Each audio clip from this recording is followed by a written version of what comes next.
хаяа хажаал хаяа хажигдал тэр чоны асуудал дээр байр суурийг илэрхийлсэн байх. Байр хооч хурж сууснда.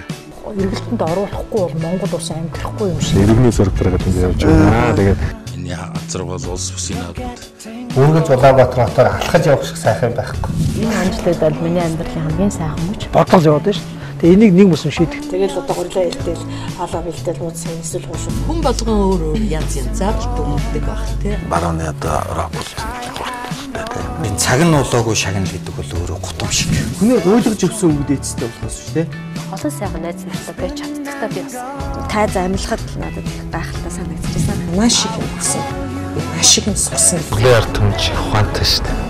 тэгээ хөрсөндөө их баялгаа урагшаа гаргаад ерөнхийдөө бас дуусах гэдэг. Сони юм байна. Гоё ч юм шиг.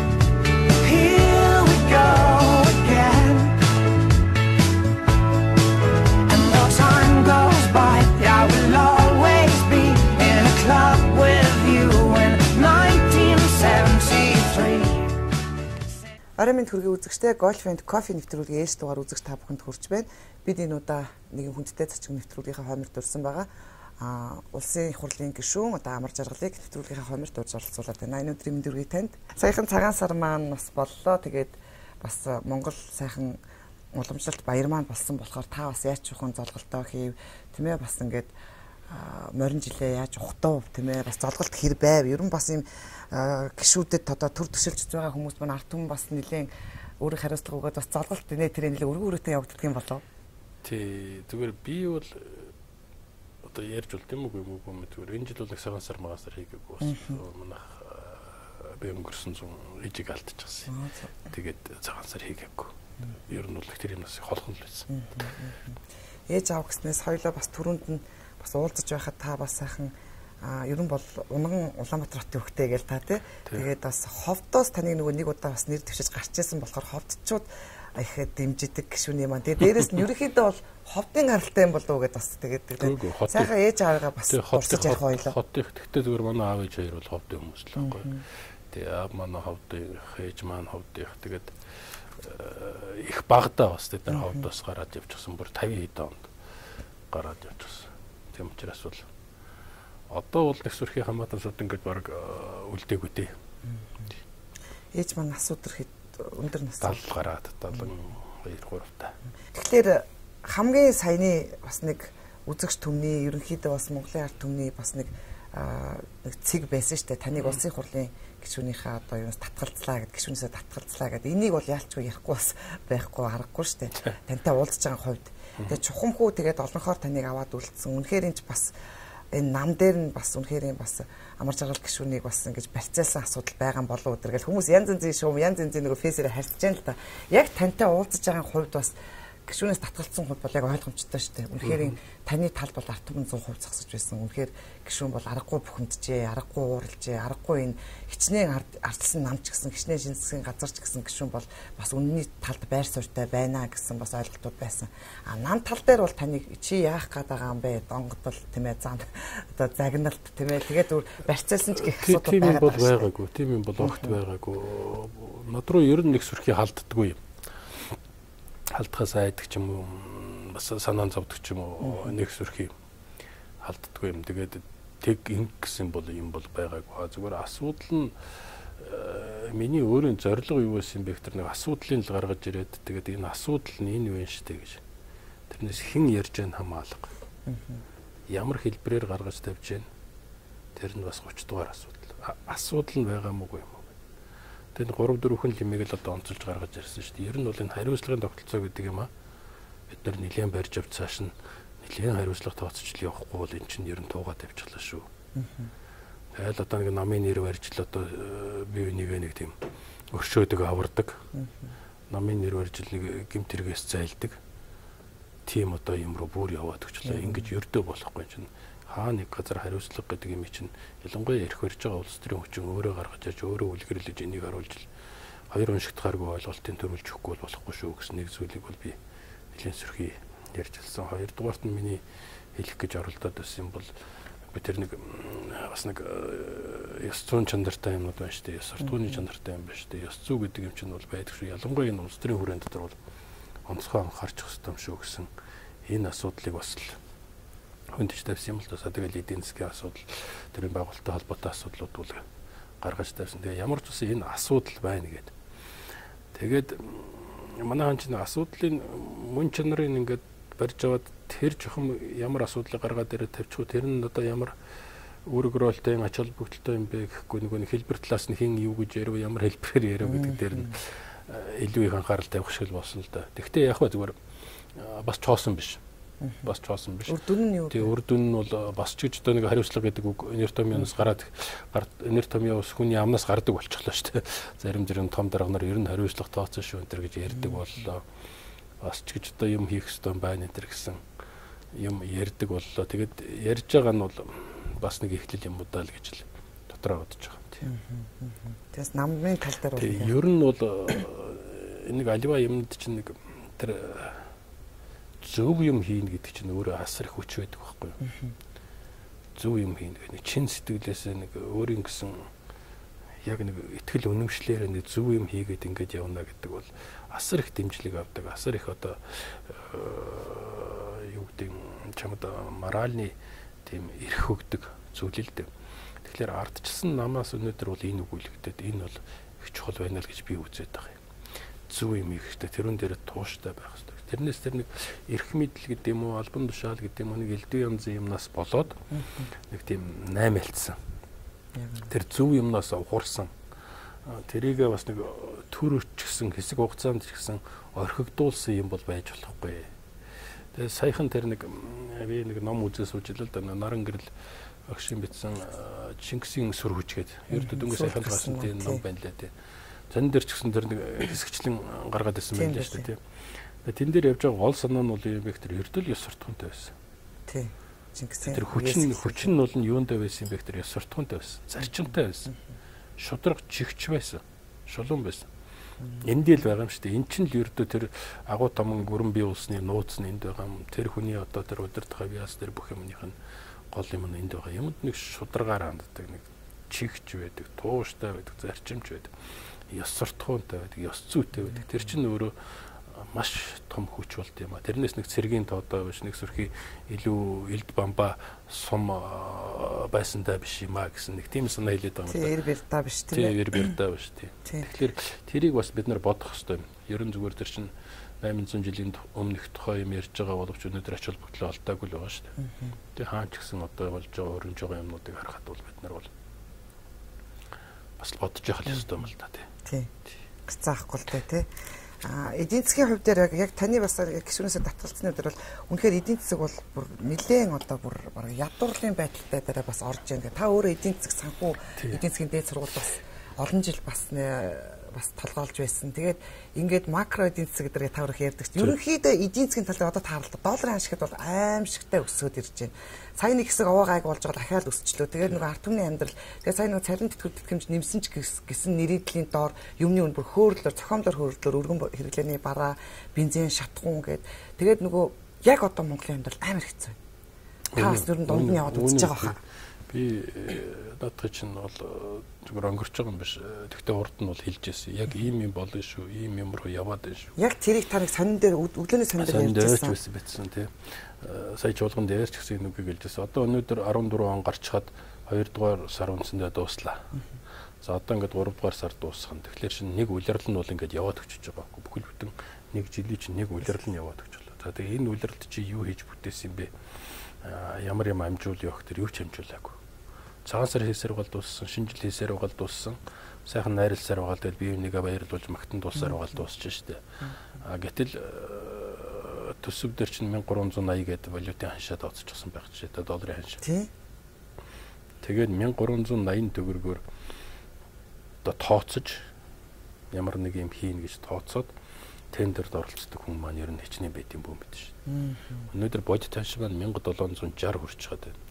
Одоо яг өнөөдрийн байдлаар. Тэгэхээр чинь тийм том зөрүү байхад чинь хэн одоо тэр 1380-аар орж ямар илүүдээ гарсан мөнгө байгаа шүү дээ. Сүйтгэе гэж бодохгүй шүү дээ. Тэгээ зөвхөн тэрнээс болоод ихтэл үндсэндээ бүх тендерүүд бүх юмнууд бол үндсэндээгээ зогсчихсон л байх шийдтэй байгаа. Бүгд. Тэгээ бүхлбүтэн 3 сарыг алдчихж байгаа. Бүхлбүтэн нэг улирал алдчихж байгаа. Тэгээ энэний хариуцлагыг хэн хүлээх юм бэ? нэг сайхан шинжилэл гэж яриад нэг сайхан одоо реформ хийж гэнэ гэж яриад байдаг. Өвний хэрэг дээр эн чинь бол нэг дундаа ингээд хайчиж байгаа юм шиг л болчихж шүү. Тэгтэл уул нь эзэн байх хэрэгтэй шүү дээ. Яаж тодорхой эзэн байх хэрэгтэй. Гүйцэтгэх засаглалын тэрхүү нийтлэг хариуцлага хүлээх хэрэгтэй. Хэрвээ чи сайд нартай хариуцлага тодорчдгүй бол чи өөрөө хариуцлага хүлээх гэдэг асуудлыг л бид нэр маш энгийн ойлгомжтой зүйл л дээ. Нэг юм байгаа. Нөгөө талаас нь зүгээр би сүүлийн үед бас л бодоод байна л да. Ер нь одоо энэ сүүлийн 20 хэдэн жилийн Монголын эдийн засгийн энэ нэг өрнөл хөгжил энэ дэмийг хараад багт эргэж хараад одоо жоохон юу нь болж ийн юу нь болохгүй. Ер нь аль чиг шугамыг бид нар зөв барьж явсан бэ? Аль нь буруу байсан бэ гэдэг нь бол бас эргэж хармаар юмнууд маш их байна гэсэн бодол надад төрөөд байгаа. Тэгээ бүр ингээд үндсээр нь суурнаас нь авч эхэлж үзмээр юм шиг. Бидний энэ нэг ойлголтууд тогтсон ойлголтууд бидэнд их саад болоод байна л гэж ойлгоод байгаа юм л да. Тухайлбал одоо өндөр хөгжилтэй улс орныг бид нар урд нь яаж тодорхойлдог байсан бэ гэхээр бол хичнээн киловатт цаг эрчим хүч үйлдвэрлэж байна. Тэр их өндөр хөгжилтэй юм байна. Хичнээн одоо тонн хан хайлуулж байна. Тэр их өндөр хөгжилтэй. Хичнээн одоо ширхэг хүн машин механизм үйлдвэрлэж байна. Тэр нь хөгжилтэй юм байна. За тэгээд мэдээж сэргийн хүч гэх юм бол танк, онгоц гэл ингээл явдаг байсан. Адмын бомбог гэл явдаг байсан. Дараа нь одоо шинэ үе рүү орж ирлээ гэдэг тэгэхээр за энэ дэвлэр нь хурд гэж чухал юм байна, интернет чухал юм байна. Тэгэл ердөө хэдэн сая одоо интернет компьютер үйлдвэрлэж явах их өндөр хөгжилтэй орн байна гэдэг юм. Интернетийн хурдаар өндөр хөгжлийг тодорхойлдог болж байна гэдэг ингээд явж л байсан л да. Нэг тийм дандаа нэг шугам сэтгэлгээ. Дандаа тоон үзүүлэлтээр тулгуурсан шугам сэтгэлгээ маяг юм байна. Гэтэл ерөнхийдөө ингээд өнөөдөр хараад байхад чинь тэрүүн дээр тулгуурлаад нөгөө улс төрийн бодлого маань эдийн засгийн бодлого маань явдаг гэсэн байхгүй. За энэ салбарыг хөгжүүлье. Тэгээ манайх ч гэсэн үндсэндээ тийм ихтэй. За одоо аж үйлдвэрийн салбарыг хөгжүүлэх нь чухал юм байна. Ер нь аж үйлдвэр дээр тулгуурлаж болчих юм байна. Уул уурхай бол яах вэ? Одоо нэг орлогын их үүсвэр юм. Тодорхой хэмжээнд ингээд мөнгө болох юм. Гэхдээ өөрөө энэ бол нэг тийм хоцрогдсон салбар, газар шороогоо ухсан. Нэс илүү юм байхгүй. Тийм учраас бол уул нь болж игэл энэ ч нэг ахиухан шиг мөнгө авчихад өөр салбар руу шилжүүлээд тэр салбар нь ингээ босч ирээд тэгээд тэр нь экспортын чиглэлтэй бүтээгдэхүүн үйлдвэрлээд Монгол улс бөөн их орлоготой болоод ингээ бид нар баян тансаг сайхан амьдрах юм байна гэсэн нэг ийм стереотип сэтгэлгээ байж байгаа байхгүй. Гэтэл өнөөдөр дэлхийн энэ эдийн засгийн юмнуудыг ингээ хараад байхад бол ерөнхийдөө энэ эдийн засгийн салбарууд дотор энэ нь тэргүүлэх салбар, энэ нь хоцрогдсон салбарыг чилж болохоо болчиход байна. Аль салбарыг аваад үзсэн тэр салбар дээр тэр нэг инновац гэж нэг юм яриад шүү дээ. Тэр entrepreneurship гэсэн нэг тэр хоёр ойлголт яваад байгаа. Тэр хоёр юм л ингээд их хүчтэй байх юм бол аль салбарт ердөө шин юм гаргаад яваад байж, тэр улс орныг аваад яваад байж болдог. Тийм л болчихч л дээ. Тэгэхээр уул уурхайн салбарт ч гэсэн цоошин инновацийн юмнууд гарч ирээ, шин юмнуудыг аваад явчих болцоо байж. Хөдөө аж ахуйн салбар, мал аж ахуйн салбар маань өөрөө маш хүчтэй инновацийн одоо эхлэл болох магадлал байгаа байхгүй. Тэгэхээр тэр бүгдүүдийг бид нар нэг тийм эргэж харах шаардлагатай болчиход байгаа. Өөрөөр хэлбэл улс орны эдийн засгийг ерөнхийд нь чиглүүлж байсан чиг хандлага тэр юмаа бид нар нэг эргэж харах цаг болж гэсэн тийм дүгнэлтэл би хэлээд байна. Хийгээд байгаа ухаантай юм л да. Яг зүгээр юм үзэж ийн харж ийн судалгаа хийгээл байж байна. Энэ нэг ерөнхий дүгнэлтээ бол одоо баталгаажуулах хэрэгтэй байх. Энийг жоохон цэгцлэх хэрэгтэй байх. Гэхдээ ерөнхий зүгээр надад өнөөдөр харагдаад байгаа юм бол бид нар тэр нэг эдийн засгийн салбаруудыг энэ тэргүүлэх, энэ хоцрогдсон энэ төр гэж үздэг. Тэгээ хөрөнгө оруулалтын одоо асуудлыг шийдэхдээ ийш нь ахиухан шиг үг энэ боли энэ төр гэдэг ингээд явдаг. Тэр юмнуудаа бол ер нь шал ондоогоор харах хэрэгтэй юм байна. Тэгээ дээрээс нь нийгмийн салбарын одоо асуудлууд гэж нь боловсролын салбар гэж бид нар бүгдээрээ л мэддэг. Нэг бол өөрсдөө явж байсан, нэг бол өөр хүүхэд нь явж байгаа, ач хүчнэр нь явж байгаа учраас боловсролын салбар маань ямар байгаа вэ энэ төр гэл. Эрүүл мэндийн салбар бид нар яаж яж байгаа л эмнэлэгтэй учирдаг шүү дээ. Дүүргийн эмнэлэг байна уу? Одоо хэсгийн эмнэлэг байна уу? Эсвэл одоо клиникийн том эмнэлэгч байна уу? Очдог ерөнхийдөө гадралдаг. Тэгээд тэр юм маань өөрөө хэм сонин юм бол илэрхийлээд байна л да. Урд нь хүн сургууль сурахтаа бол тодорхой насанд л сурдаг байсан. За яг 8-аас 18 хүртэл. За тэгэл бараг 80% нь шахуу ингээ болчихж байгаа. Өөрөөс сурах шаардлага. За зарим нэгэн үлдсэн нэг 10% ч юм уу юу гэдэг 18-аас 22 хүртэл 23 хүртэл тэг 4 жил сурдаг. За тэгээд явждаг. За тэгээд дараа нэг жоохон хүн үлдэх юм бол доктор гэдэг дахиад 3 жил сурдаг. Ингээд тодорхой насанд л сурдаг байлаа шүү дээ. Тэгээд тэрнээс цааш бол сурах тухай асуудал байхгүй болсон. Гэтэл өнөөдрийн энэ тогтолцоо маань яаж их чирдө тасралтгүй сурна. Эхээс төрсөн л өхөн хөхлээс сурна. Тэгэхээр энэ боловсролын салбар чинь өөрөө ингээд нөгөө нэг тасралтгүй боловсролын салбарын нэг юм механизм бий болгоод ирчихсэн байгаа байхгүй. Эрүүл мэндийн салбар ч гэсэн ялгаа байхгүй. Тодорхой наснд л одоо эмчлүүлдэг байсан бол одоо бол тэр нь бол ердөө бүр уртсаад алга болчихсон. Одоо бид нар ч нэг хуучнаар бол 60 хүрээд тэтгэврт гарна тэгээ 61-тэл өхөн штэ. Тэгэхээр нөгөө эрүүл мэндийн даатгалд хамрагддаг жил маань бол үндсэндээ 1 жил байна л гэж одоо ойлгогддог. Одоо би бүдүүлгээр ярьж штэ. Гэтэл одоо дундаж нас чинь нөгөө 70 хүрээд эхлэхдээ тэтгэврт гарснаас хойш чи 10 жил эрүүл мэндийн даатгалд даатгуулах гэдэг штэ. Тэгээ бүр 80 мая хүрээд явчих юм бол чинь ердөө маш ондоо болоод явчих гэдэг. Тэгэхээр тэр нэг эрүүл мэндийн даатгалыг бүрдүүлдэг санхүүгийн их усүр манчхан хаанаас яаж гаргаж ирэх вэ гэдэг асуудал бас тавигдаа. Тэгээ тэрийг уул нь бид нар нэг 96 онд шийдэх гэж оролдсон юм байна. Нэрийн данс центр гэдэг юм хийгээд нэвтрүүлсэн. Гэтэл одоо нөгөө нэг нэрийн дансан дээр чинь мөнгөтэй хүн болов байхгүй. Одоо 1960 онд төрсэн хүмүүс бол энэ 25 оноос эхлээд тэтгэвртээ гарч эхэлнэ шүү дээ. Тийм биз? 2025 он тийм. 2025 оноос 60 оноос чинь 20 чинь бол 60 тий 50 тэгээ 55 гээд гараад эхлэх байхгүй юу? Гараад эхлэх байхгүй. Тэгээ тэр хүмүүс тэтгэврийн өгөх төр тэтгэвэр байхгүй. Өнөөдөр Монгол улсын хэмжээнд тэтгэвэр байхгүй. Тэгээ одоо юу болох юм? Харин тийм юм болох юм. Тэгээ тэр асуудлыг л бид нэр барьж явах хэрэгтэй байхгүй. Тэгээ энийг нөгөө дахиад нөгөө нэг эрүүл мэндийн салбар маань өөрөө ингээд нэг юм тасралтгүй салбар болоод бичлээ. Боловсролын салбар маань тасралтгүй болоод бичлээ. Дээрээс нь энэ дээр нэг сонин үзэгдэл юу юм бэ гэхээр энэ өөрөө их тийм одоо юу гэдэг юунд өртнө гэж хэлэх юм да. Одоо экспортод их амархан өртдөг гэх юм уу эсвэл импортод амархан өртдөг гэх юм уу гэх юм. Тэр эрүүл мэндийн чинь бол Монголд авчиж болж байна. Гаднаас авчиж болж байна. Би заавал Монголд даатгуулах шаардлага болчихж байна. Олон улсын эрүүл мэндийн даатгалын компаниуд түн бумаараа байж байна. Тэрнээс эхнийх нь хэсэг нь Монголд ороод ирчихсэн байж байна. Тэгээ Монгол хүмүүсийг даатгаад гэлчихсэн. Тэгээ нөө манай баян чинэлэг хүмүүс чинь бол үндсэндээ бол Монголд эмчлүүлдэг хүн байхгүй шүү дээ. Байхгүй шүү дээ дандаа. Бүгд гадагшаа. Солонгост очиж эмчлүүлнэ, Ирээнд очиж эмчлүүлнэ, Бээжин за тэгээд одоо Таиландд их эмчлүүлж байна, Сингапурт их эмчлүүлж байна. Тэгээ тэр хүмүүс хэдий ч нэг гадагшаага нөгөө эмчлүүлж явж байна. Тэдний ч нөө дотоодын эрүүл мэндийн салбарт орох хөрөнгө оруулалт маань багасч байгаа байхгүй юу? Төрөөс их мөнгөж багасч байна, хувийн секторынхны төлбөр хэлбэрээр оруулах мөнгө ч гэсэн багасаад байж байгаа. Тэгэхээр энэ маань юу болоод байна гэхээр бол хэдий ч нэл гадагшаага яваад байна.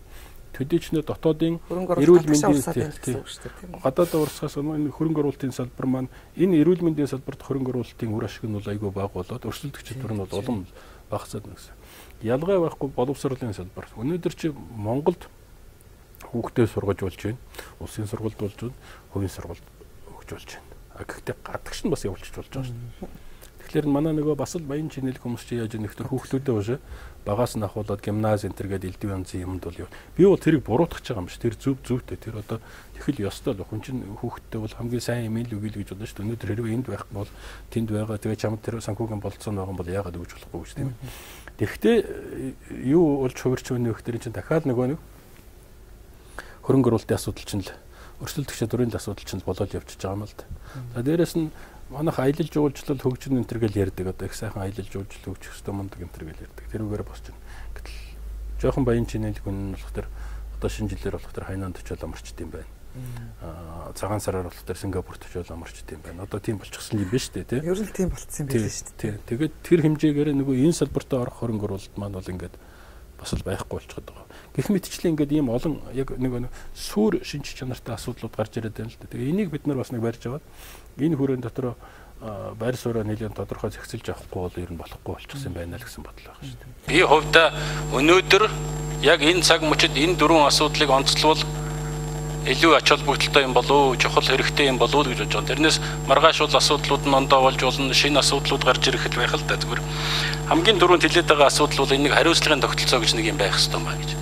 Энийг яриад байгаа. Энүүнгүүгээр улс орн ялангуяа гүйцэтгэх засаглалын үйл ажиллагаа урагшаага явахгүй. Тийм учраас хариуцлагын тогтолцоо зайлшгүй байх ёстой, энийг хэрэгжүүлдэг байх ёстой. Өнөөдөр бид нар хариуцлага гэдэг үгийг мэдээд байдаг, хэрэгжүүлдэг механизм мэдэхгүй. Одоо өнөөдөр чинь засгийн газар дээр хариуцлага алдсан сайдыг нааш нь оруулаад ирэх тийм болцоо байгаа юу? Оруулж ирэхэд энэ чинь хэлцэх болцоо байгаа юу? Хэлцлээ гэхэд одоо тэр хүн хариуцлага тооцоод явуулах болцоо байгаа юу? Яг өнөөдрийн өгөгдөхүүнүүдээр аваад үзэх юм бол энэ нэг фракцуудад хуваагдчихсан, энэ нэг лоббиуд хуваагдчихсан тийм үү? Ардаа нэг 10 их хурлын гишүүнтэй ийм болчихсон. Энэ тохиолдолд бол энэ механизм ч огт үйлчлэхгүй шүү дээ. Тэгээ бүгд мэдж байгаа. ярьж л байдیں, хэлж л байдیں нөгөө нөгөө илжигний толгоороо ус хийсэн ч алт хийсэн ч стресстэй гэдэгтэй яг тэр үнтэй адилхан болчиход байгаа юм. Тэгэхээр энэ механизм чинь явахгүй байна. Энийг нэг янзлаа гэж яриад байгаа юм. Сүрэг хүчнийхээ амыг тагилчаад үлгийг байгуулж өгөхгүйгээр төсөв баталж байсан. Тийм ажлыг одоо гардан зохион байгуулсан улсын их хурлын удирдлага энд ер нь хариуцлага хүлээх ёстой мó үгүй юм уу? Нэг л ийм асуудал байгаад байна л да. Одоо тэгээд бид нар эцсийн эцэстээ юу хийх гээд байна вэ гэхээр нэг алга зохион юу ч болоогүй юм шиг. За Монгол улсын төсвийн додтгол орлого нь тэдэн төгрөг, зарлага нь тэдэн төгрөг гээд нэг алга зохиол тэгэл болоо. Юу ч болоогүй юм шиг. А гэтэл энэ 1.4 триллион гэдэг төгрөгийн чинь цаана бол өчнөө бизнес, өчнөө түүний амьдрал ахуул одоо байж л байгаа шүү дээ.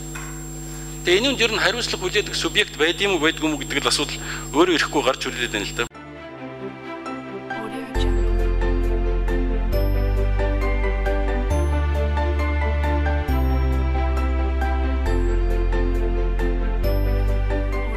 Монгол Европ хоол цооглон амт нөхөд ам бүлээрээ дулаан тухлаг орчинд мэрэгжлийн гольф багштай хичээллэн цагийг спортлог зугаатай өнгөрөх газар гольф лаунж.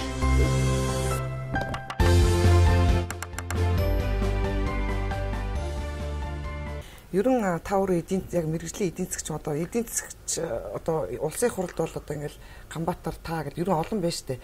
Тэгээ сая Бямсрангуй бол бас нэлээд сайн ярилцлагууд сүүлүүд өгчлээ. Тэгээ таныг ч гэсэн айгу Бямсрангуй бол манай амар жаргал бол нэг зүв яваад байгаа л бас нэлээд яг нөгөө мэрэгжил нэгтэй хүмүүсийн хувьд бол яг ингээд би энийг хардаг байх л та тий. Тэгвэл яг энэ улс орны энэ дээр ингээд бодлогын чанартай эдийн засгчд маань ингээд нэгдэж байгаад тийм үү. За бүгдөө яах вэ? За энэ долларын ханш өсөөд байна, амтаас өсөөд байна. Тэ одоо яах вэ бүгдөө гээд суугаад ингээд бүр ийм одоо нэг баг бүрдүүлээд ажиллаж болдгоо юм уу? Бусад оронд ийм шиг зөндөл байдаг юм билээ шүү. Байд юм. Тэг манад нэг тэр юм олигтой бүрдэж өгөхгүй л байна л та. Эсвэл та нар яадаг ингээд дор дороо ингээд тийм одоо ингээд одоо мөнгө л аваад бид нар одоо өнөөдөртөө болж байгаа юм чинь ингээд хуваа бодоод байгаа юм уу гэж ойлгоод шүү дээ. Сүүлийн аяг хэцүү болчиход. Ард түмнийг ажиллаж ажилламаар гэж үнэ. Хоёр эдийн засгч суглаад санал нэгдэнэ гэдэг бол ховор. За 10 эдийн засгч нийлээд санал нэгдэнэ гэдэг бол бүр байхгүй шүү. Тийм үү. Тэг яг гэвэл чинь хүн болгонд өөрөө гэсэн арга зүйтэй ятал байгаа шүү дээ. Одоо тэгээ сүүлийн үед бас нэг юм яриад байгаа. Одоо үндэсний хөгжлийн стратеги гэдэг нэр боловсруулна. Одоо ер нь тэр стратеги нь манайх миний мэдхэр сүүлийн 23 жил бараг жил болгоно нэг стратеги боловсруулж байгаа байхгүй юу? Тэгэл улс орны эдийн засгийг одоо ер нь 10 жилээр хөгжүүлээ тий 15 жилээр хөгжүүлэх стратеги цогц бодлого боловсрууллаа энэ төр гэл тэр салбарыг хөгжүүлэх тийм хөтөлбөр боловсрууллаа. Миний мэдхээр өнөөдөр Монгол улсын хэмжээнд 403 гэсэн байхаа. 403 албан ёсоор улсын их хурлаар батлагдчихсан эрхцэн одоо акт байна. Хөгжлийн стратегийг тодорхойлсон. Тэгээ үрдэгнэр хаана мал аж ахуй хийлэлцсэн юм хаана байгаа. Үгүй харин тэгээ сүүлийн тийм анекдот өгдөг ш. Хэрвээ чи асуудлыг шийдэхгүй байя гэж байгаа бол стратеги нь боловсруулаа гэж. Нэг тийм юм болчиход байгаа. Тэгээд тэр угаасаа буруу байхгүй юу? Зарчмын хувьд буруу. Яагаад вэ гэхээр тийм ажлыг бол улсын их хурл хийх ёсгүй юм. Тэр ажлыг хэн хийх ёстой вэ гэхээр эрдэм шинжилгээний институт, тэр оюуны хүч төвүүд тийм ээ. Чиний яриад байгаа тэр эрдэмтэд баг багаараа ингээд суугаад тэгээд өөрсдөө тодорхой урдчилсан нөхцлүүдлээ авч үзээд тэгээд за ингээд ийм байна. Энэ дээр тулгуурлаад бид нар бол нэг ийм сценаар гаргаж ирлээ, ийм загвар гаргаж ирлээ. Нэг ийм одоо вариант байж болох юм байна хөгжлийн. Гэт энийг ингэж тавьчихад одоо тэрийг харин улс төрчид авч үзчихад энэ чинь ерөнхийдөө нэг ийм вариант байгаа юм байна шүү гэд ингээд тэн дотроос ингээд нийлүүлж шийдвэрээ гаргадаг болохоос биш. Улсын их хурл нь өөрөө нэг эрдэм шинжилгээний институтын ухаантай эрдэмтдтэй хүмүүс юм шиг. Тэр хөтөлбөр гэдэг ямиг бол ингэж нэг улсын их хурлаар батлуулна гэдэг. Одоо чинь сая эрдэс баялагын салбарт Монгол улсын одоо төрийн бодлого гаал ингээл их мундаг баримтчиг батллаа шүү дээ. Хичнээн сар ярив, хичнээн нэг сөрхий улс төрж мундаг юм ярив. Тэр бол зүгээр л бодлогын баримтчиг гэл тэгж байгаа. Тэгээд тэн дээр ч нэг урдчилсан нөхцлүүд байж л байгаа шүү дээ. За одоо жишээ нь дэлхийн зах зээл дээр тэр түүхийн эдийнх нь ингээд өсчих юм бол яах юм? Ингээд унчих юм бол яах юм? За гадаад орчноо бид нар ингэж төсөөлж байна. Гэтэл тэрүүн дээр нэг ийм өөрчлөлт гарчихвал яах вэ гэл. Тэгээ нэг жоохон өөрчлөлт гаргахад тэр баримтчгийн үнц нь ердөө байхгүй болчихж байгаа байхгүй. Ямар ч ач холбогдол. Яг гэвэл авсан нэг урдчилсан нөхцлүүд нь бүгдээр өөрчлөгдөж байгаа учраас ямиг ердөө таахаар байхгүй болчихж байгаа байхгүй. Ер нь тэгэл ам ажил хоёрын зөрсөн асуудлууд маш их байж тээ. Одоо яг ингээл төрийн хэмжээнд бол тэгэл бодлого зөв барьж чадахгүй, аймаг жилрэн зурсан нэг л том хууль тогтоомжууд яриад байдаг. Тэгэл тэрүүгээрээ өөрсдийгээ цензурдаж би тийм хууль боловсруулсан энэ дээр ажилласан гэж тэгсэн мөртөө тэр нь биелэлт байхгүй тэгээд нэг тиймэрхүү гişүүд бол маш ихээр л бий болчоо. Тэр нь бас нөгөө энэ хөгжилд бас их садаа хийж байна. Энэ инфляцтай өсөх асуудал, долларын чангарах асуудал. Энэ буурах уу? Хэзээ буурах уу? Яах вэ? Та нар яаж би наадах чинь та эзэн шүний үед яаж харж байна? Мэдхгүй дээ. Тэгээ наадах чинь бол урдчилж хэлэх арга байхгүй. Тэгээд наадах чинь хэлчих юм бол бас хүмүүс их сонирхон дээ шүү дээ. Амар жаргал тэгж хэлсэн учраас л өсөх нь гэд бүгдээрээ дайрч байгаа. Эсвэл амар жаргал тэгж хэлсэн учраас буурах нь гэд хэлж байгаа. Тэгээд айгүй бол нөгөөх нь буурахгүй бол энэ хотлоо хэрдэг нөхөр байна гэд. Тэр чинь тооцоход айгүй хэцүү юм. Яг гэвэл үйлчилж байгаа хүчин зүйлүүд нь бол маш их. Тэгээ яг зөв бодит хүчин зүйл байхаас тэр статистикийн нэр томьёон дотор нэг тийм үзүүлэлтүүд энэ дайми үзүүлэлтүүд тэнэг гэж. Тэгээ яаж ч магадгүй нэг тийм тэнэг өгөгдөхүүнийг бас оруулдаг байхгүй. За 98% нь бол яг ингээд зөв зүйтэй энийг ийм юмар явна. Тэгвэл юмыг яаж мэдэх вэ бас нэг мангар нь гарч ирээд яачих юм бэлээ гэдэг ингээд тийм dami variable гэж тийм үзүүлэлт нэмж өгдөг байхгүй юу. Тэгээ яг тэрнийхээ хувийн чинь аль болохоор нөгөө тэгштгэлээ боловсруулахтаа бол аль болохоор бага байх гэхийг л оролдож байгаа шүү дээ. Тэгээд тэр dami variable-аас тэр үзүүлэлтээс л хамаарах юм нь аль болохоор бага байх. Яг яг нөгөө regress тооцоогоо хийгээл гаргаад ирэхдээ эцсийн дүндээ бол за энэ объективны бодит байгаа хүчин зүйлүүд чинь бол яг иймэрхүү хувийн жинтэй юм байх нь байна. Энэний чинь харин юм бол хамаагүй өндөр гараад ирчихлаа шүү гэдэг. Тэгээ тэр чинь бас юунаас их хамаардаг зүйл дээ. Нөгөө өгөгдөхүүн маань хэдэн жил энэ өгөгдөхүүн бид нар үзэж байна. Богинохон хугацаанд авах юм бол нөгөө нэг тийм тохиолдлын юмнуудын өөрөөр бол их өндөр болоод тэр чинь. Тэр нь зөв тогтол биш шүү дээ. Зөв тогтлын завсраар дундуур нь орж ирж ингэж нэг юм божигнуулж байгаа юмнууд. Зүгээр чинь 20 жилийн үзүүлэлт, 50 жилийн үзүүлэлт, 100 жилийн үзүүлэлт авах юм бол ерөнхийн нэг хандлага бол энэ чинь нэг ийшээгээ явж байгаа юм биш үү? Тийшээ явж байгаа юм. Тэгэхээр манад бол ялангуяа энэ эдийн засгийн судалгаа хийхэд бол одоо бол бас харьцангуй гайгүй болж байна. Бас ч гэж худлаа үнэн ч гэсэн бас нэг 20 жилийн статистик мэдээ цугулчихсан байгаа учраас бол энэ дээр бас ажиллаж болно л доо. Тэгэхээр одоо энэ ерөнхийдөө бол энэ тавдлага, оюутлага гэх юм хідэн толгоонуудад манайх нь бол ерөнхийдөө итгээл за эндээс нэг хайгуух шиг мөнгө төгрөг ороод ирнэ. Эдийн засаг маань сайжирна гэл маш одоо хичнээн жилийн нүрийг үзэж байдаг нэг сайхан үлгэр яриад байна гэл арт түмэн жоохон бухимдалтай байж тээ. Та энэ дээр ямар хөө байр суурьтай байсан? Энэ бол ер нь бол тасрахгүй юм байна л да. Тэг нэг хэсэгтээ бол ингэж явах юм байна. Би зүгээр дотор одоо бодоод байхад бол аргачгүй юм байна. Угаасаа бид нар ийм юм орд нь хийж үзээгүй. Ямар байх ёстойг нь мэдэхгүй. Зүгээр мөрөөдөл хүсэл гэдэг бол бас нэг хэрэг тийм ээ. Бодит байдал гэдэг бол ондоо. Тэгээд нэг одоо байгаа юм маань л байгаа шүү дээ эрдөө тий. Тэгээ энэ маань бол нөгөө Монголын одоо өнөөгийн бидний л одоо хөгжил, сэтгэхүй, сахилга, зохион байгуулалт, хариуцлага, ёс зүй энэ бүх юмны төвлөрсөн илрэл маань би бол өнөөгийн энэ хоёулгын гэрээ гэж үздэг. Энэ дотор ердөө бүх болж байгаа юм ч байж байгаа, болохгүй байгаа юм ч гэсэн бүгдээрээ шингэчихсэн л байна. Энэ бол яг л одоо нөгөө манай Монголын өнөөгийн дүр төрхийг л их төвлөрсөн байдлаар л авцраал тавьчихсан л юм л юм байж байгаа. Энийг сайжруулж болох уу? Болно гэж би үзэж байгаа. Болно гэж үзэж байгаа. Энийг сайжруулахын тулд бол тэр сайжруулах гэсэн бодолтой байгаа хүмүүс нь сайжруулах тэр үүргийг хүлээж байгаа хүмүүс нь өөрөө бас нэг жоохон одоо юу гэдэг мэдлэгтэй байх хэрэгтэй л да. Ажил хэргийн мэдлэг юу их чухал байна. Сурталчилга бас зайлшгүй. Бас зайлшгүй байх хэрэгтэй. Бүр тэр магадгүй нэгдүгээрт тавигдах хэрэгтэй. Тэгээ ерөнхийдөө бол Монголын ер нь одоо ингээд одоо жоохон цаг түр хэцүү байна. Амжиргааны түвшин, ядуурлын доод түвшинд орчин гэдэг танаас бас ингээд асуулаа таач бас санал нэг байна. Тэгэхээр ирээдүйн маань яаж харагдаж байна бас танд.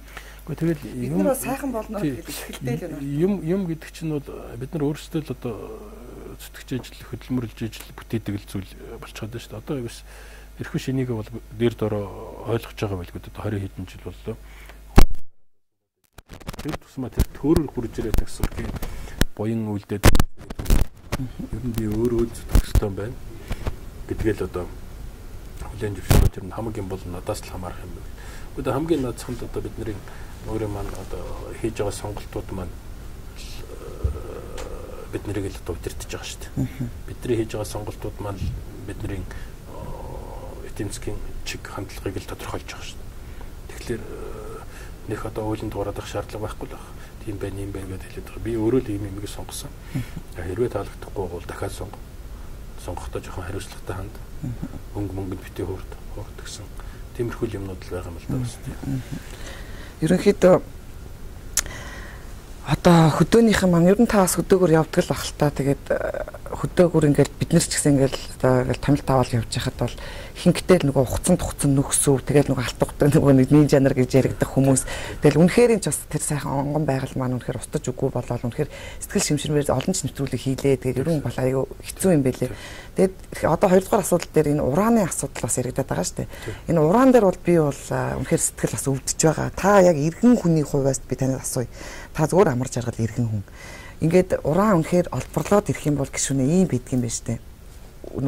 Нөгөө балиар нөгөө хөнөөл нь айгүй их. Тэгээд нэг ингээд ухцсан газар дээр дахиад хизээч тэр нөхөн сэргээлт авагддаггүй тийм байгальтлах юм аа нөхөн сэргээлтийг авахгүй тийм айхтар гамшиг бий болоод байгаа юм байна. Тэгээ энийг одоо яг нуулгүй хэлэхэд дахиад нөгөө Арива компани чинь ахаал ингээд бүр салбар нээгээд одоо бүр ингээд эрхэн авцсан засгийн газар өгцөн тий ингээд бүр эрхэн авцаад дахиад ажиллаж гин одоо олборлох гэж гин гэсэн юм аимшигуд л одоо бий болоод байна. Энийн эсрэг олон ч хилэлцүүлэг хийлээ. Тэгээд бидний дуу хоолой хүрэхгүй ш. Тэр Ариавад бол би нэг сөрхий итгэдэггүй яг нэмээгүй хэлгээд бол ягаад гэвэл үйл ажиллагаа нэг тийм хил тод явахгүй байгаа. Тийм дандаа нуугдсан байна. Уул нь бол хувьцаат компани нэлээд одоо дэлхийн нэртэй том компани. Тэгтээ хүүхдүүхийг хараад байхад бол бас нэг тийм цагаан мөртэй биш юм шиг байлаа. Тий. Монгол төрж ирээд монголчуудыг тэнэг мангуу гэж бодоод бас нэг ингээд залдаад яваад байна гэж бодвол бас хотлаа. Тэгж явж байгаа. Тэгж хараад байгаа байхгүй ер нь. Тэгж ер нь гадны компаниуд тэгж бодож орж ирсэн компаниуд бол алдсан. Монголд орж ирж чад бид нар бол эднэртэй бол олон жил хамт явнаа. Хамгийн багаар бодоход 50-аас доошгүй жил хамт ажилланаа. Тэгээ тэр утгаараа бол одоо ер нь бол энэнд бол бас нэг эзэн хүн шиг хандах хэрэгтэй юм аа. Хайрлж хамгаалах хэрэгтэй юм аа. Монголчуудын тэр усын нууж байгаа юм чинь бас ясын дагах хэрэгтэй юм аа. Энэ хүмүүсээ бол одоо мэдлэгтэй боловсралтай чадaltaй хүмүүс гэж үнэлэх хэрэгтэй юм аа. Тэгээ нэг тэ хоёрын хооронд хоёр алхаад баригдах тийм юм хуурсан юм хийх ёсгүй юм аа. Шулуун шудрах чигч хандах хэрэгтэй юм аа гэсэн тийм байр суурнаас хандж байгаа хүмүүстэй бол бид нар бол хамт ажиллахгүй явах хэрэгтэй тийм ээ. Тийм бид нар бол их юм хийж чадна, их чинь бүтээн. Тэгээ тийм стратегтэй, тийм бодлоготой одоо тийм л одоо алсын хараатай компанитай бол Монголд бол амжилтанд хүрнэ л дээ. Тэрнээс зүгээр нэг бид нарыг дутуу үнэлээд нэг жоохон тийм дээрлэгсэн байдалтай хандаад явах юм бол энэ бүтэхгүй. Тийм монголчууд ч бас ч гэж цагаат болох дээр тий бас хөрхөн шоглоод чаддаг шүү дээ тийм. Нэгдүгээрт нь тийм юм байна. Хоёрдугаарт нь яг өөрөө уран гэж ярьж байгаа. Гэхдээ уран бол нэг тийм ил олон хүмүүс мэддэг ч яг л ерөнхийдөө сонсчихсан учраас бас ингээд байна. Тэрнээс гадна ч газрын ховор элемент гэх юм байж л шүү дээ. Манайх ч газрын ховор элементээр баян л гэдэг. Гэхдээ тэр газрын ховор элементийг чинь ол зуурлах, за тэгээд тэрийг ашиглах юмнууд нь технологийн маш өндөр түвшинд хүрсэн нөхцөлд хийхгүй бол тэр ураанаас чинь дутахгүй. Зарим тохиолдолд бүр илүү гарахуйц хэмжээний хохирол байгаль орчинд учруулдаг байхгүй юу. Тэгэхээр бид нар энэ дээр юуг бодох ёстой вэ гэхээр уул уурхайн салбар энэ ашигт малтмлын салбарыг ашигланаа. Өргөн цар хүрээтэй ашигланаа. Энэ дээр бол бид нар тэгтэж дараа суугаад байхгүй. Гэхдээ бид нар энэ чинь эзэн. Өнөөдөр бид нар чухам хэдийн авч ашиглах юм. Өөр хүүхдтэй хэдийн үлдээх юм бэ гэдгээ бас нэг бодох ёстой маа. Тэрнээс одоо нэг зүрхээ уралдаад нэг одоо өнөөдөр бүгдээрээ үлсээ тарангалаад өгөх гэж байгаа юм шиг бас ингэж ажиллаад байхгүй. Бас ч гэж хэдэн болын буян байна. За урд өмнө одоо нээчихсэн байж байгаа уурхаанууд байж байна. Эрдэнэ гэхэд бол Монголыг өдий болтлол одоо тижээж ирлээ шүү дээ. Одоо ч гэсэн тижээж л байна. За дээрээс нь бас ганц хоёр юмнууд байж байна. Тэгэхээр бол энэ дээр бол жоохон ухаантай ханднаа гэдгээ хэлээд тэгээ хамгийн гол нь технологийн асуудал. Тэр техник технологийн одоо тэр байгаль орчинд үзүүлэх хохирол бол үндсэндээ минимальны болох хэмжээнд одоо тэр дэлхийд хамгийн тэргүүний технологи юу гэдэг. Тэр хэмжээнд л ажиллах хэрэгтэй. Тэрийг л бас Монгол санал болгож чадсан компанитай бол бид нар бол одоо шудраг байна гэж үзчихэл ажиллах хэрэгтэй бол. Тэрнээс нэг хоцрогдсон технологи авчирчаад тэгээд тэрийг монголчуудад шинэ юм гэж хэлэх гээд байх юм бол бас явахгүй л дээ. Тийм шүү дээ.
Духлаг дулаан орчинд мэрэгжлийн гольфийн багштай хичээллэн Монгол Европол зооглон цагийг спортлог өнгөрүүлээрэ.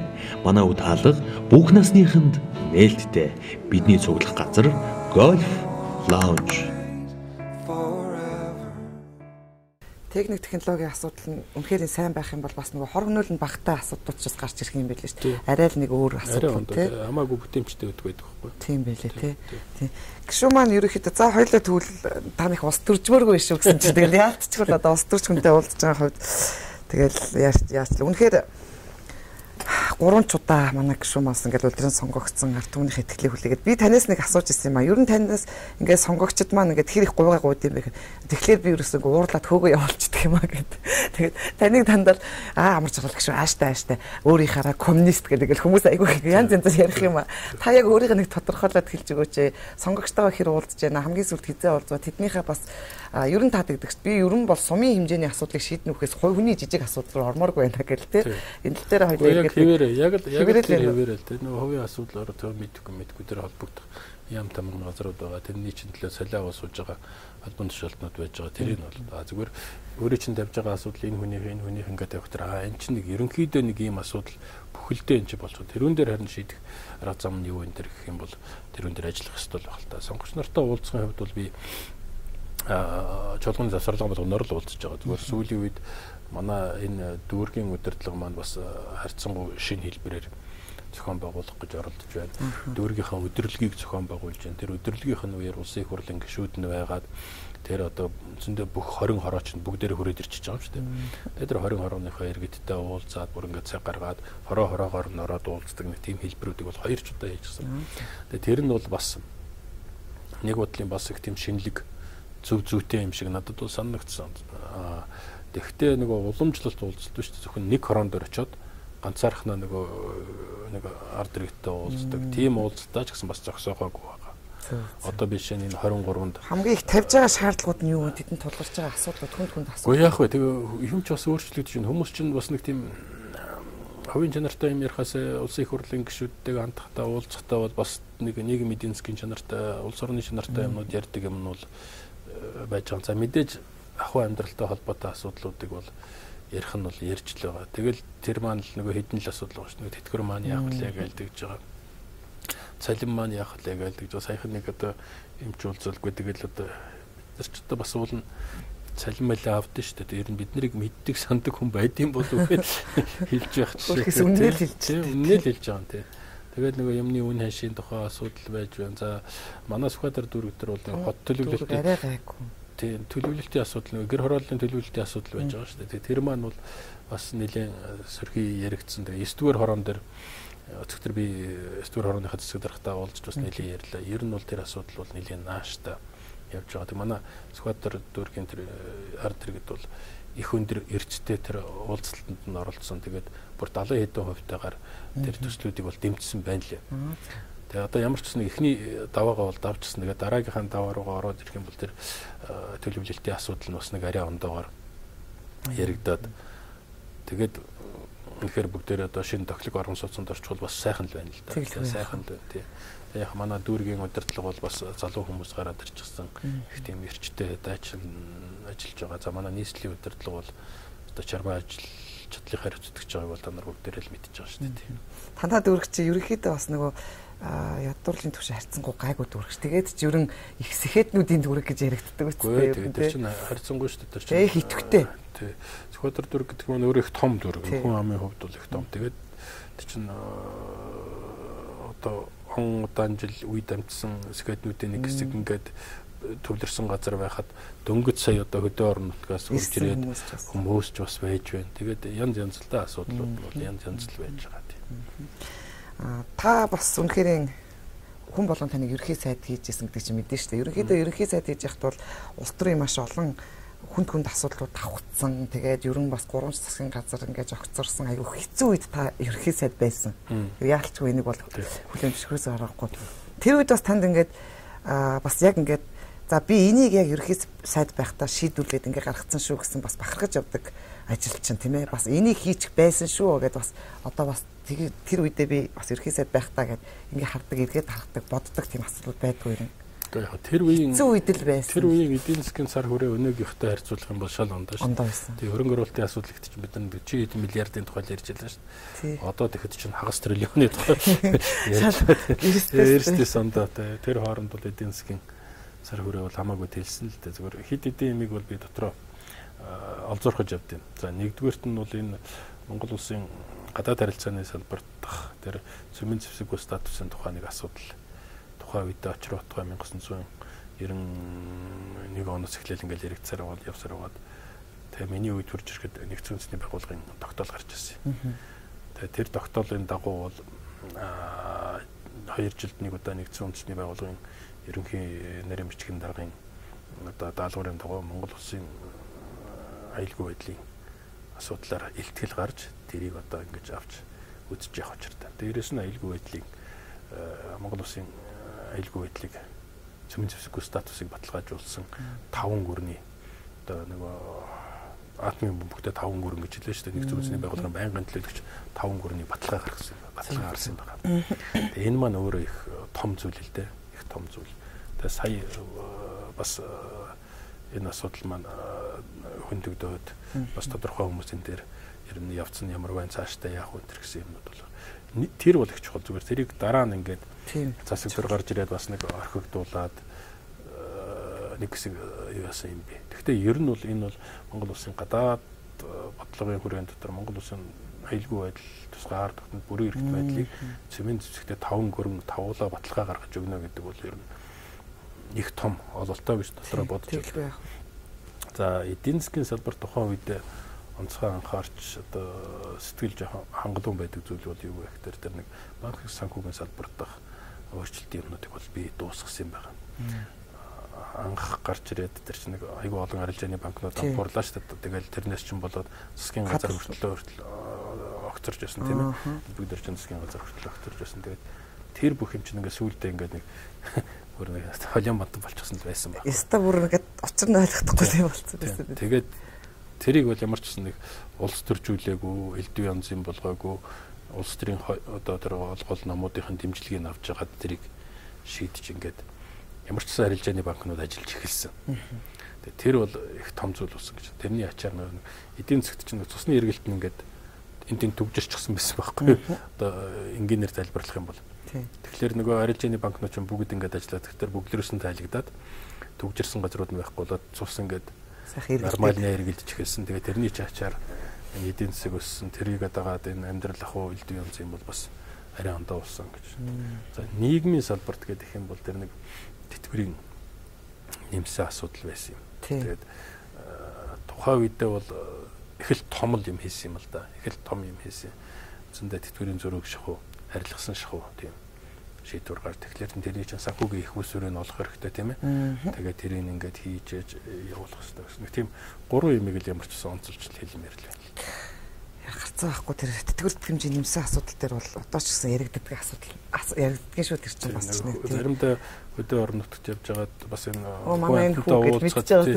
надад нэг тэтгэврийн юугаа үзүүлдэг байхгүй. За чамаас өмнө ийм байсан.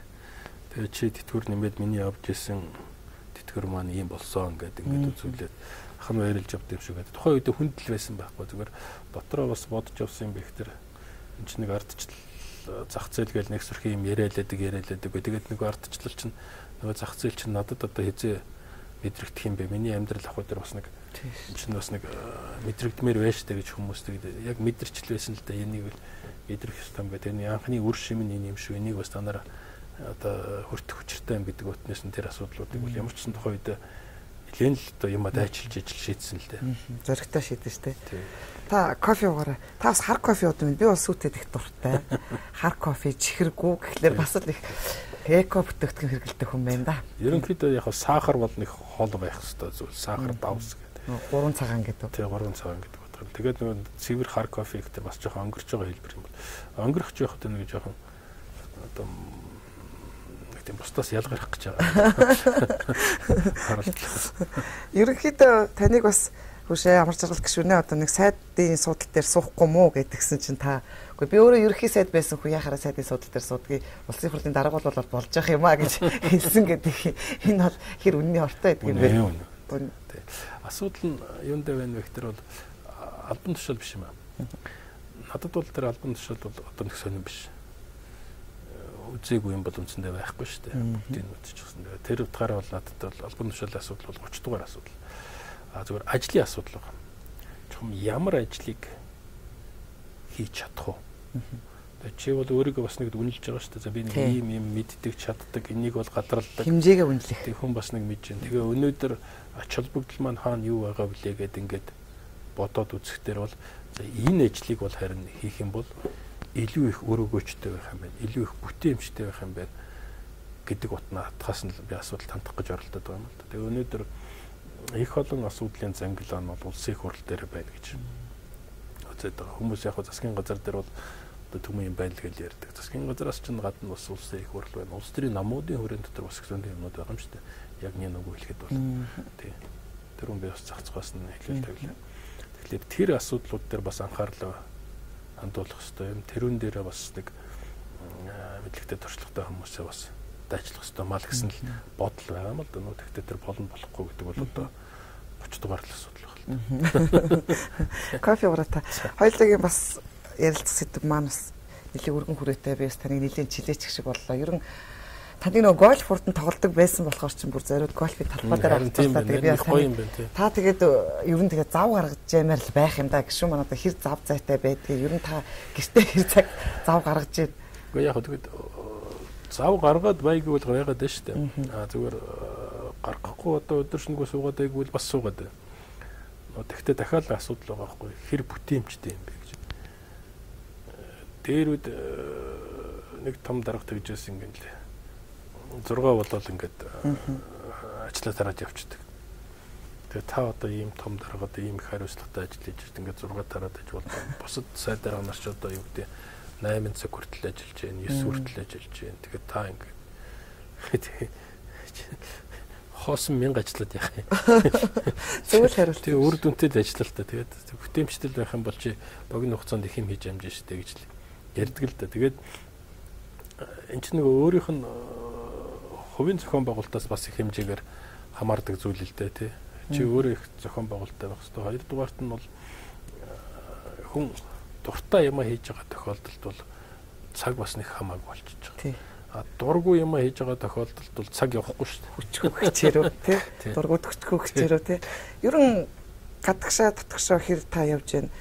Ер нь одоо нөгөө амрах дуртай газар чинь ингээл та ерөнхийдөө байглаар тэгэл уул усаар гэлдэг. Сүүлийн үед ер нь та нарын насных нь энэ уулууд их мацаж тийм биеийн тамирын спортоос бол тэрийг идэх сонгодог болсон юм шиг. Уулын спорт их сонгодог болсон юм шиг. Тэгээ контактны спортоос холдоод тахгүй. Одоо нөгөө сакс тоглож чадахгүй шүү дээ хүнтэй чинь.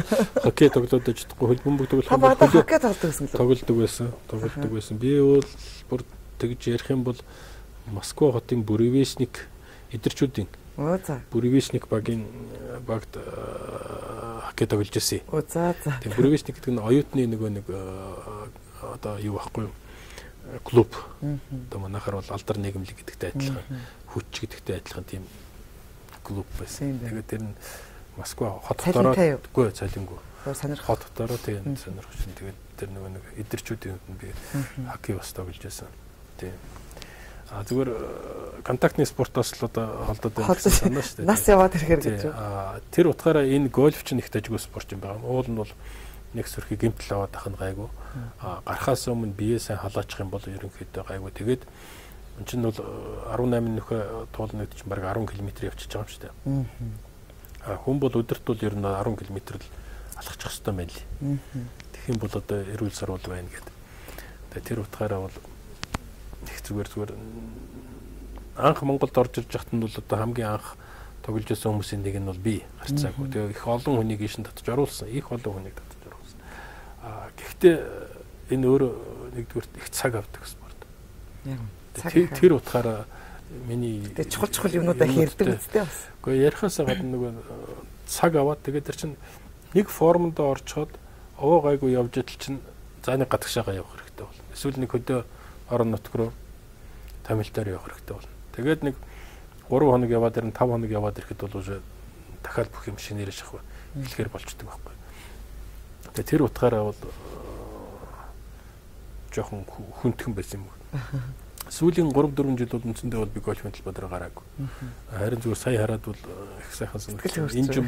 Энэ зам бол гарна энэ хот руу бас ойрхон гольфын талбайнууд ороод ирчихсэн байгаа. Заашгүй. Тэгэхээр очиход бас арай ойрхон учраас бол явах хөдөлтэй.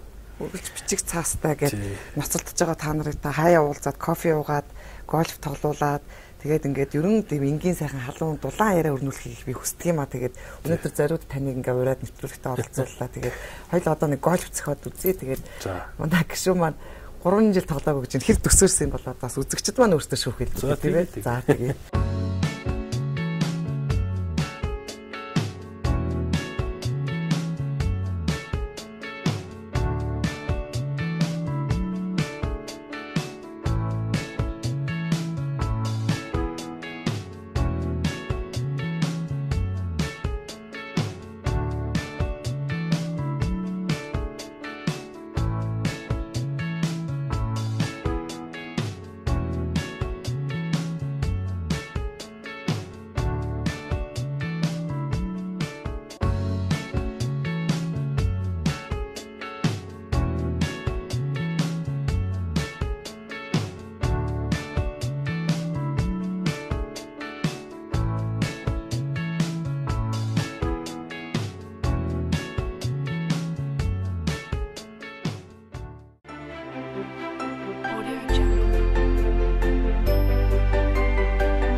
Монгол Европол зооглон амд нөхөд ам бүлээрээ дулаан тухлаг орчинд мэрэгжлийн гольф багштай хичээллэн цагийг спортлог зугаатай өнгөрөх газар гольф лаунж.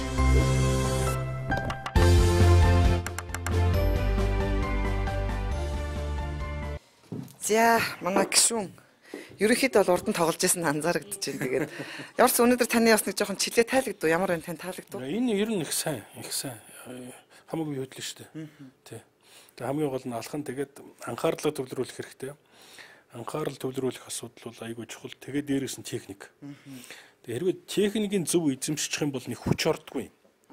Одоо хүмүүс ингээд нэг сүрхий далаагаал ингээд нэг бөө юм болоод идэг юм шиг байгаа. Яг ингээд яг ороод цохилт нь ороод эхэлчихсэн байхад бол зүгээр ингээд хөрөхөд бол өөрөө баг одоо хичнээн явах хэрэгтэй. Яг тэрийгээ яваад байдаг тийм юм л та тийм.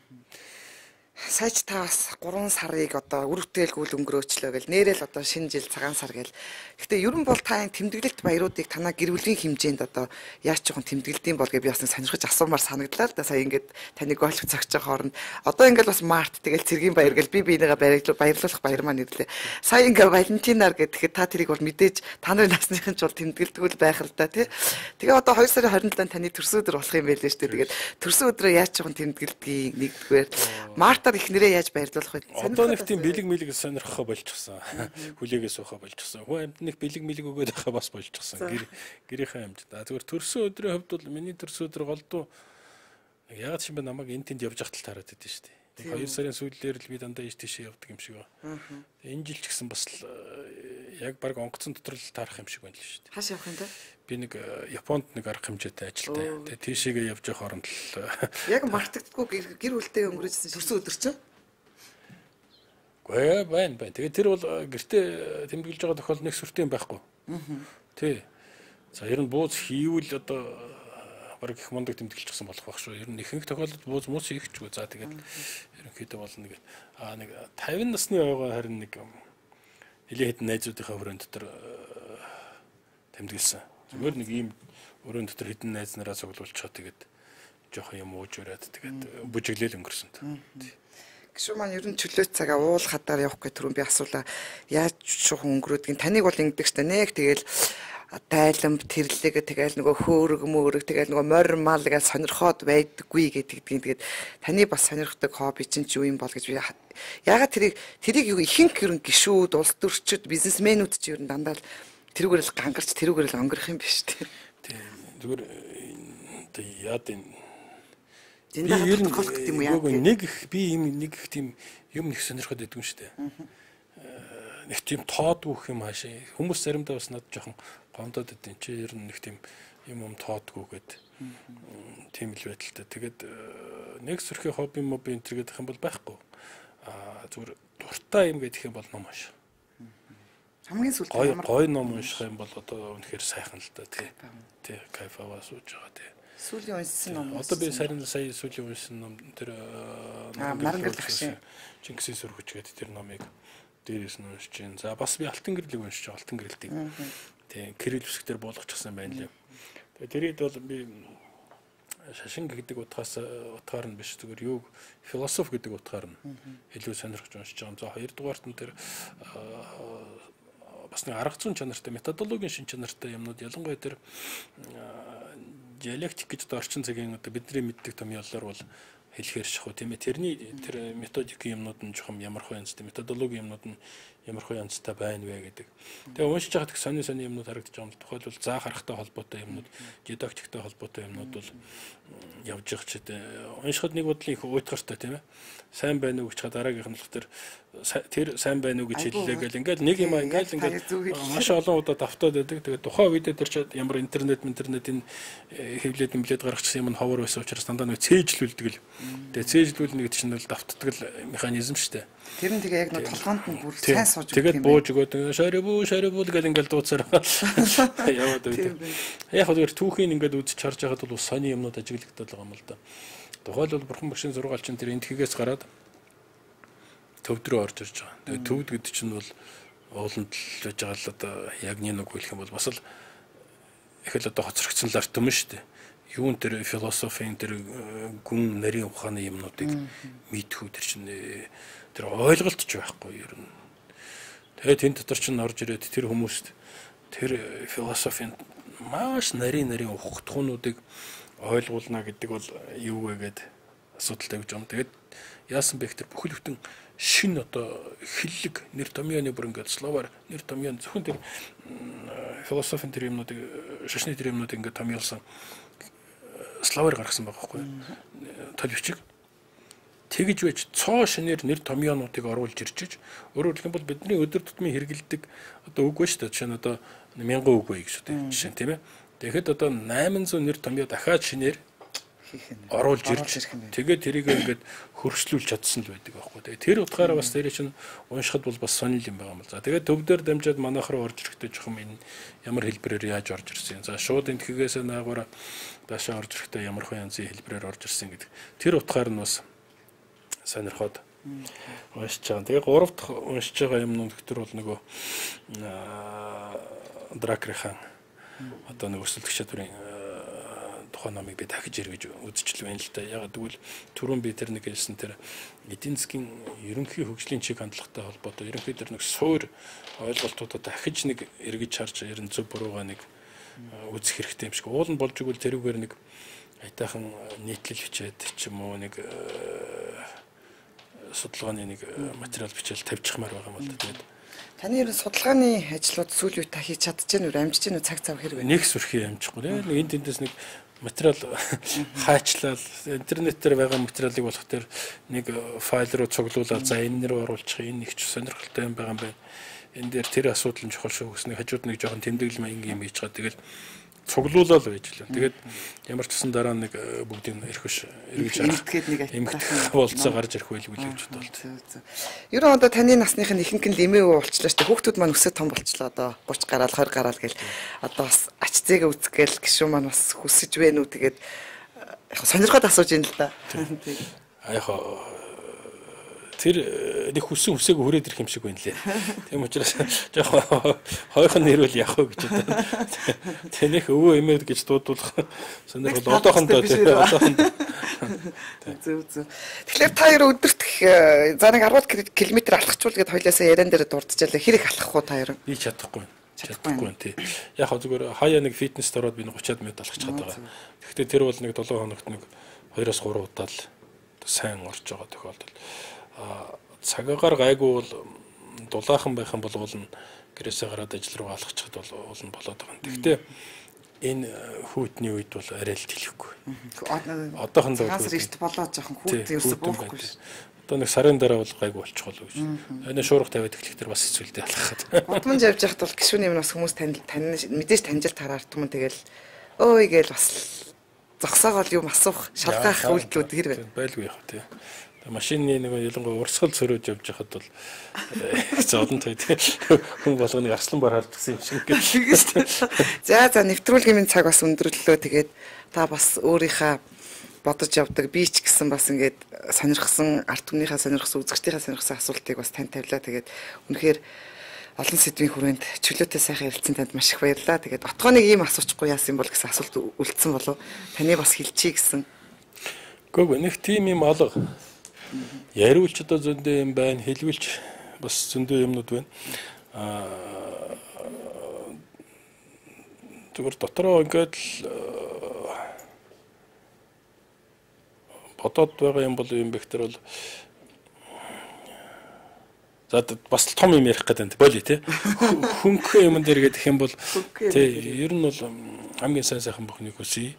Танаа телевиз бас ингээл ер нь нэг бүтээлч ирэл хайгуул хийгээл ингээл яваалаа шүү дээ. Тийм нэг энэ нэвтрүүлгийн нэг чинь бас л нэг л ирэл хайгуул бас л нэг шинэ юм. Тэгээд хаасайгүй бид нар ингээд нэг юм шинэ юм хайгаал нэг шинэ юм оролдоо тэрийг гаргаж ирээд ингээд зэтгүүлээд нэгт чинь бас нэг улс орны нүүр царайг л тодорхойлж байгаа л өвчин зүйл шүү дээ. Тийм л юм л их олон байх юм бол тэр ирэл хайгуул тэр нэг юмдаа нэг эзэн болдог юмдаа нэг тийм бүтээлчээр ханддаг юмнууд маань л их л байх тусмал энэ улс орн өнгөсөн нь их гоё болно л гэж би ойлгоод байгаа шүү дээ. Тэгээд амжилт хүсье. Баярлалаа. Тэгээд улс орны ирээдүйн маань таны ч бас хийж үтээж байгаа. Тэгээд ажилд үнэхээр өндөр амжилт хүсье. Тэгээд үнэхээр сайхан гэгээтэй сайхан цаг одоо ирж яваа цаг ирэх байлгүй дээ гэж бас ерөөлөөр бас тийм нэвтрүүлгээ өндөрлөе гэж би бас бодож байна. Тэгээд үзэгчтэй манай Golf and Coffee нэвтрүүлгийн энэ удаагийн дугаар одоо энэ хүрээд өндөрлөө. Манай энэ удаагийн дугаард улсын их хурлын гишүүн Амар Жаргал өргөдөө оролцлоо. Ирэх дугаараараа үзэгч та бүхэнтэйгээ уулзъя. Баярлалаа үзэгчтэй баяртай. За баярлалаа танд. За баярлалаа. Хаяа хажаал хаяа ажигдал тэл Чамны асуудал дээр байр суурийг илэрхийлсэн бэ гэхээр Байл хооч урьж суусан да. Эргэлтэнд оруулахгүй бол Монгол улс амьдрахгүй юм шиг. иргэний зураг гаргаад ингэ явж байна. Тэгээд энэ азар бол улс бүсийн наадад Үргэлж Улаанбаатар хотоор алхаж явах шиг сайхан байхгүй. Энэ амжилтад бол миний амьдралын хамгийн сайхан мөч. бодгол яваад байна шүү дээ. Тэгээ энийг нэг бүсэн шийдэх. Тэгэл одоо хурлаа хэлтэл хоолоо бэлтэл ууцсан эсвэл хуушин. Хүн болгон өөр өөр янз янзаар дүндэг баг тий. Барууны одоо рокл. Энэ цаг нь болоогүй шагнал гэдэг бол өөрөө гутам шиг. Хүний ойлгож өгсөн үг дээдстэй болохоос шүү дээ. Олон сайхан найз нартай байж чаддагтай би бас. Тайз амьлахад надад их гайхалтай санагдчихсан. Маш их юм болсон. Маш их сонссон. Плеер түнч ухаантай шүү дээ. тэгээ хөрсөндөө их баялгаа урагшаа гаргаад ерөнхийдөө бас дуусах гэдэг. Сони юм байна. Гоё ч юм шиг.